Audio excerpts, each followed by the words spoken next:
Es tiempo de mejorar nuestra calidad de vida, tiempo de consumir alimentos más sanos y que no afecten nuestra salud. Alimentos producidos de una manera más limpia y amigable con el medio ambiente. Bienvenidos a Agricultura Verde, el programa que capítulo a capítulo les mostrará cómo es posible cultivar y producir alimentos sin desgastar la tierra, evitando afectar las fuentes de recursos naturales y siendo justos con el trabajador. La agricultura necesita espacios para desarrollar sus funciones. Esta puede utilizar desde grandes extensiones de terreno hasta pequeñas cuadras de tierra, todo dependiendo de la explotación agrícola que se quiera desplegar. Las instalaciones agropecuarias se consideran como todas aquellas formas o estructuras artificiales que se articulan a diferentes factores ambientales, con el fin de lograr una producción agropecuaria óptima y adecuada, mejorando las condiciones de vida y trabajo en el campo. Los factores que inciden en la planeación, el diseño y el desarrollo de las instalaciones agropecuarias se deben mantener identificados para que esto permita a las plantas y los animales generar los rendimientos adecuados. Para las buenas prácticas agrícolas, las instalaciones en la finca o sitio de producción deben ser espacios cómodos y aseados, construcciones sólidas en las que no exista amenaza de contaminación de alimentos. Las instalaciones deben ser distribuciones seguras y que se sitúen para evitar algún tipo de riesgo. Pero antes de profundizar en nuestro tema de hoy de buenas prácticas agrícolas, conozcamos un poco sobre el ciclo del agua y su circulación a nuestro alrededor. Una geóloga nos explicará en qué consiste ese proceso en el que una gota de agua evaporada del océano puede volver a este después de pasar por diferentes etapas. Siendo el agua la sustancia más abundante que hay en el planeta, debemos caer en cuenta de que el agua existe dentro de esta masa sólida que es el planeta Tierra, pero debemos también pensar que la atmósfera hace parte de nuestra Tierra. Cuando nosotros ubicamos el agua dentro del sistema terráqueo, hablamos de 3 compartimientos dentro de los cuales hay agua. A esos compartimientos los llamamos la hidrosfera. Hay agua en la atmósfera, hay agua sobre la superficie de la tierra, en los ríos, los lagos, en el océano, y hay agua por debajo de la superficie de la tierra, el agua que llamamos el agua subterránea, el agua almacenada en los acuíferos. Pero además hay una cuarta esfera que contiene el agua y es los seres vivos, a lo que llamamos la biosfera. Entonces, atmósfera, superficie de la tierra, litosfera y biosfera son los 4 cascarones como de esta cebolla en la que podemos encontrar agua. La cantidad de agua que existe en el planeta Tierra es básicamente constante. El agua no se está creando ni se está destruyendo. El agua está circulando, está moviéndose. Les voy a hablar un poquito acerca de ese movimiento del agua, que es lo que llamamos el ciclo hidrológico. Nuestra imagen de mayor cantidad, de mayor abundancia de agua que existe en el planeta, la podemos evocar cuando pensamos en el mar, cuando pensamos en los océanos. Desde los océanos el agua se evapora por efecto de la radiación del sol. El sol calienta los cuerpos de agua que hay sobre la superficie de la Tierra y el agua empieza a evaporarse. Bueno, las corrientes de aire que hay en la atmósfera se encargan de llevar el vapor de agua desde los océanos hasta los continentes a todas las latitudes, y en la medida en que van cambiando las condiciones de presión y temperatura en la atmósfera se forman las nubes. Esas nubes están formadas por agua líquida y desde esas nubes, dependiendo de las condiciones, del tamaño, de la cantidad de agua que esté almacenada dentro de ella, posteriormente se convierten en lluvia. Pasamos de un agua líquida que está en el océano a un agua en estado de vapor que va a la atmósfera, y luego en la atmósfera de nuevo a un agua líquida o a un agua sólida que viaja por un proceso que se llama la precipitación hasta alcanzar la superficie de la Tierra. Cuando ya el agua llega a la superficie de la Tierra empieza a recorrer diferentes caminos. El agua puede circular sobre la superficie conformando lo que se llama la escorrentía, moviéndose a lo largo de las laderas, de las montañas, para canalizarse a través de los cursos de agua, de las quebradas, de los ríos, hasta llegar nuevamente al mar. Pero también sobre la superficie de la Tierra en zonas con una topografía suave, en zonas de llanura, en zonas planas, el agua queda almacenada en pequeñas depresiones o en grandes depresiones, teniendo la posibilidad de atravesar la superficie de la tierra, incorporarse al suelo, desde el cual luego la toman las plantas para realizar sus procesos biológicos, o puede llegar hasta caminos mucho más profundos y almacenarse en la corteza terrestre para conformar lo que nosotros llamamos dentro del ciclo hidrológico el agua subterránea. El agua que llega al suelo y el agua que llega a ese medio subterráneo, a los acuíferos, no queda almacenada estática ni quieta dentro de esos compartimientos. Esa agua también fluye lentamente hasta incorporarse o hasta desembocar nuevamente en los ríos y configurar un ciclo interminable, un movimiento ininterrumpido desde todos los orígenes hasta todos los destinos, que es lo que llamamos el ciclo hidrológico. Nos ocupamos del agua a escala global, desde el océano a la atmósfera, la superficie de la tierra, el suelo y los acuíferos, pero en términos prácticos, en términos de las necesidades del hombre, en términos del aprovechamiento del agua para satisfacer las necesidades vitales, tenemos que trabajar el agua a otras escalas. Entonces hablamos del concepto de cuenca hidrográfica, esas áreas canalizadas o delimitadas por los ríos y por el agua, las zonas que llevan el agua a los ríos, que es donde realmente los ingenieros, las personas que pensamos en el medio ambiente, las personas que pensamos en la necesidad del agua para mantener los ecosistemas, para mantener la vida en el planeta, para satisfacer las necesidades humanas, nos concentramos en el momento de ocuparnos del agua. Entonces, no es el agua solamente a escala global, sino también el agua en regiones más pequeñas, dentro de las cuales el hombre vive, dentro de las cuales el hombre busca este recurso, dentro de los cuales los ecosistemas se asientan para mantener la vida en el planeta.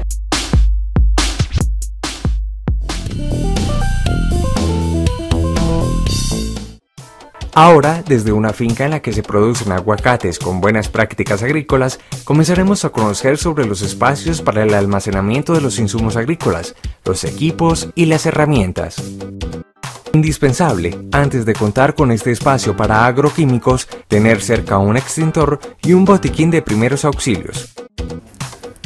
En el momento nos disponemos a ingresar al cuarto de agroquímicos, el cual se encuentra ubicado en un sitio bien aireado, demarcado, con señales de peligro y que solo entra personal autorizado.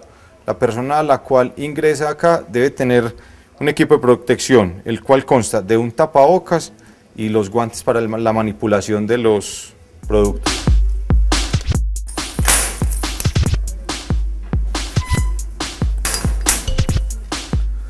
En el momento nos encontramos en el interior del cuarto de los insumos químicos, el cual tenemos dos estanterías separadas para cada cultivo. En este lado izquierdo tenemos los productos de la huerta, arriba tenemos lo que son los polvos, en la parte inferior tenemos los productos líquidos, los cuales están rotulados según los insecticidas, fungicidas, fertilizantes, como podemos ver, fungicidas líquidos, insecticidas líquidos.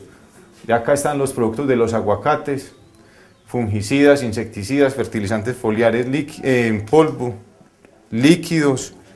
Acá tenemos las canecas donde se hace el triple lavado y llegan los residuos de los tarros. En esta parte de acá tenemos el kit para atender los derrames, el cual consta de una caneca con arena, el recogedor, la escoba y bolsas de basura. Cuando ocurre un derrame, se recoge inmediatamente, se echa en las canecas de los riesgos biológicos. Continuando tenemos los afiches, los cuales nos indican el manejo y la orden mezcla de los productos. En la cartelera tenemos información de qué hacer en caso de un derrame, inhalación o que se nos caiga algún producto en la piel. Pasando acá a la zona de dosificación, tenemos dos probetas, un medidor pequeño y una gramera en la cual dosificamos los productos. Tenemos una caja de icopor en la cual transportamos las mezclas hacia los productos hacia las partes donde vamos a hacer las aplicaciones. la poceta para lavarnos en caso de un derrame o algo. De esto consta nuestra sala de agroquímicos. Los afiches con la información sobre qué se debe hacer en caso de algún accidente con los insumos agrícolas pueden contener la siguiente información. Plaguicidas en la piel. Mientras espera al médico o ambulancia, administre los siguientes primeros auxilios. Quitar la ropa impregnada. Lavar la piel y el cabello minuciosamente con agua y jabón. Secar al intoxicado y envolverlo con una cobija. La persona que auxilia debe usar equipo de protección personal para evitar su contacto con el plaguicida mientras proporciona ayuda al afectado. En caso de plaguicidas en los ojos, es muy importante lavar los ojos lo más rápidamente posible, pero con suavidad, utilizando para ello agua limpia durante 10 minutos. No se debe usar productos químicos ni drogas en el agua con que se lavan los ojos. Podría aumentar la severidad de las lesiones. En caso de inhalación de plaguicidas, llevar la víctima rápidamente al aire fresco, soltar las vestimentas apretadas, hacer respiración artificial si la respiración del afectado es irregular o se detiene, mantener al afectado tan quieto como sea posible. En caso de notar convulsiones, protegerlo contra caídas o golpes en la cabeza. Mantenerlo acostado con la cabeza ligeramente hacia atrás para facilitar el paso del aire a los pulmones. Esta información también debe ir consignada en los puntos de preparación en cultivo, pues allí también se manejan los insumos agroquímicos cuando se van a hacer las aplicaciones. Este es un punto de preparación de plaguicidas en campo. Cada lote debe tener su sitio de preparación, debe de tener disponibilidad de agua. El punto, como lo vemos, debe de estar techado. El piso debe contener gravilla por si ocurre algún derrame, se alcance a filtrar. Los sitios de preparación deben de estar señalizados, deben tener algunos procedimientos como lo son el orden de la mezcla de plaguicidas, qué hacer en caso de un derrame, en caso de una intoxicación.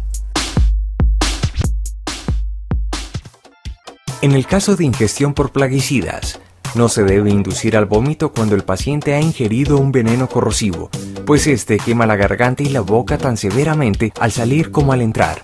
Leer en la etiqueta del producto si es indicado realizarlo. Nunca inducir al vómito cuando el paciente está inconsciente o presenta convulsiones, pues podría morir asfixiado por sus propios vómitos. Si lo recomendado es inducir al vómito, hágalo de la siguiente manera. Inducir el vómito, introduciendo un dedo o el mango de una cucharita en la garganta de la víctima. Asegúrese de que esté boca abajo o de rodillas al producirse las náuseas. Primero se debe hacer que el paciente ingiera no más de una taza de agua, inducir el vómito y después volver a dar otra taza de agua. Repetir el procedimiento hasta que vomite agua pura. En caso de un derrame de plaguicida, utilice el equipo de protección personal para realizar la labor de contener el derrame, aplicar en el centro material absorbente y dejar actuar por 1 minuto, barrer cuidadosamente, recogerlo en una bolsa plástica, cerrarla y rotularla, material absorbente contaminado, y depositarla en una caneca con tapa o en un costal para su disposición final. En caso de que se presente un incendio, tener extintores tipo ABC que se adapta a cualquier tipo de fuego, mantenerlo en un lugar de fácil visualización y alcance rápido, obedezca la señalización de no fumar, verificar periódicamente la fecha de vencimiento del extintor. Cuando se produce un incendio se recomienda llamar a los bomberos, cortar la luz y el gas, evite que el fuego se extienda, utilice el extintor, verifique que esté cargado, jale la abrazadera y saque el pasador de seguridad, dirija la boquilla a la base del incendio, presione la palanca, muévase de derecha a izquierda, nunca dé la espalda al incendio y al acercarse, hágalo en dirección al viento.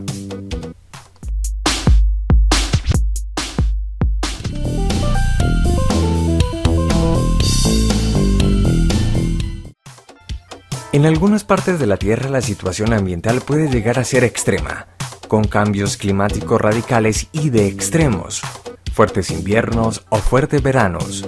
Un académico ambiental nos hablará más de esto. Quiero comenzar diciendo que esto está enmarcado por algo que se llama el cambio ambiental global, que comprende lo que se conoce como cambio climático y otros cambios, como por ejemplo los asociados con las alteraciones en los usos y las coberturas del suelo, como lo que se da con la deforestación de los bosques.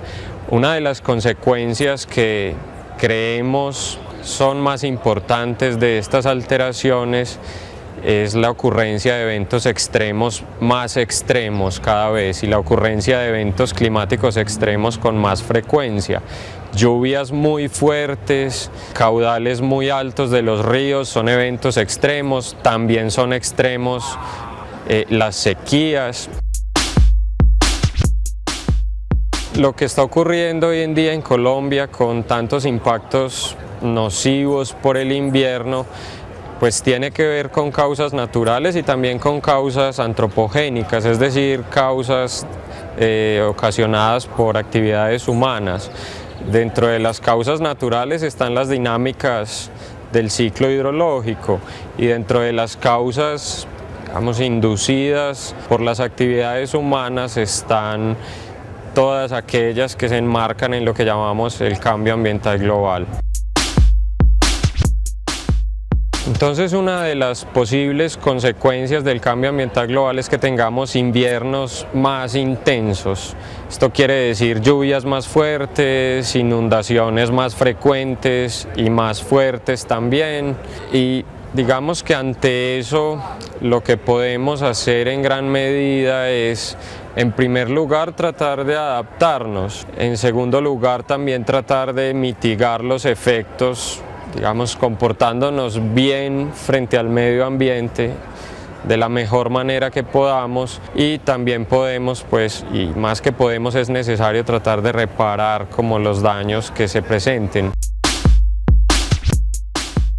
Una de las razones por las que el invierno está siendo tan fuerte en Colombia es por la influencia de un fenómeno que se llama el ENSO, que significa el Niño Oscilación del Sur. Este es un fenómeno natural que tiene dos fases extremas que se conocen como la Niña y el Niño.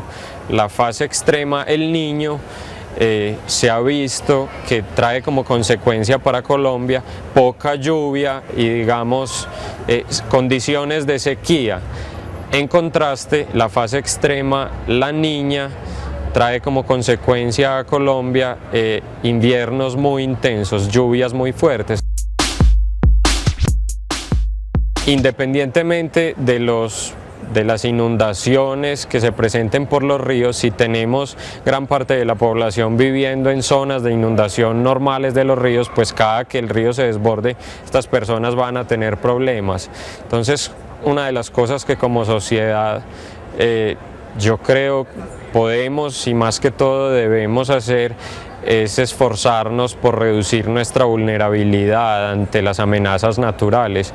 Esto quiere decir que tenemos que planear mejor nuestro desarrollo, tenemos que hacer mejores obras de infraestructura, tenemos que mejorar nuestro entendimiento de estas condiciones naturales para anticiparnos de mejor manera, para pronosticar mejor las posibles amenazas naturales y poder planear nuestro desarrollo y nuestra infraestructura en función de ese entendimiento.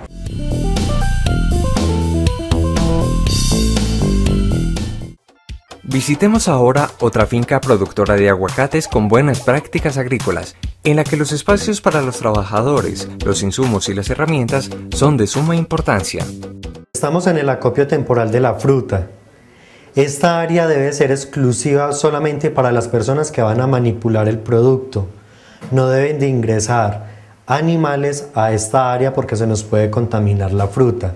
Las canastillas deben de estar limpias, desinfectadas y sobreestivas. Debemos también de tener un control de los roedores que puedan llegar a esta área, con el fin de, como lo decía anteriormente, de prevenir contaminación de la fruta. Debe ser un lugar iluminado, pero los bombillos que se tengan ubicados en el centro de acopio deben de tener una protección con el fin de que si se rompen no caigan partículas a la fruta y ésta se contamine o en un caso llegue a pasar un accidente con alguno de los operarios. Estamos en la zona de alimentación de los trabajadores. Dentro de la parte de BPA es una parte muy importante porque es donde ellos llegan a consumir sus alimentos. Se requiere por bienestar laboral que estas personas tengan un área limpia para consumir sus alimentos, que tengan agua potable y tengan un lugar donde dejar su ropa al llegar al momento de la finca, que se deben de cambiar por el uniforme que aquí se les da como dotación. Asimismo, la finca debe contar con un lavamanos dotado de jabón y servilletas, igualmente señalizado y con información importante para el aseo de los trabajadores. Nos encontramos en la zona de almacenamiento de fertilizantes y herramientas. En esta parte encontramos todos los productos químicos con los que fertilizamos nuestros cultivos. Debe de ser un área seca con una buena ventilación, una buena iluminación y debemos de dar un buen manejo de las herramientas que tenemos aquí. Las herramientas al llegar de campo deben de estar lavadas y desinfectadas y luego las ubicamos en cada una de las estanterías que tenemos en esta zona. Los fertilizantes deben de estar en estivas para prevenir que se humedezcan o se enfríen y debemos también de controlar toda la parte de roedores o animales dentro de esta zona. Visitemos el cultivo de tomate bajo invernadero trabajado con buenas prácticas agrícolas, donde de una manera creativa lograron tener un espacio para los insumos y las herramientas. Tenemos un cuarto donde guardamos todos los insumos agrícolas, herramientas y todo lo que es la maquinaria manual con que laboramos dentro del invernadero. Todo lo manejamos por separado, señalizado, para una mejor seguridad. En esta finca podemos encontrar una sola habitación en la que se encuentran las herramientas, los equipos y los insumos, con la diferencia que los insumos y los agroquímicos se encuentran aislados como BPA exige. Dentro de una caneca metálica y asegurada con candado se encuentran los agroinsumos necesarios para el trabajo en el cultivo. Allí permanecen seguros y evitando causar algún accidente. Hemos llegado al final de esta emisión en Agricultura Verde. Seguimos trabajando por conocer la agricultura aplicada con buenas prácticas agrícolas, además de las mejores maneras de cultivar y producir alimentos limpios, saludables y responsables, reconociendo todos los factores ambientales que nos rodean.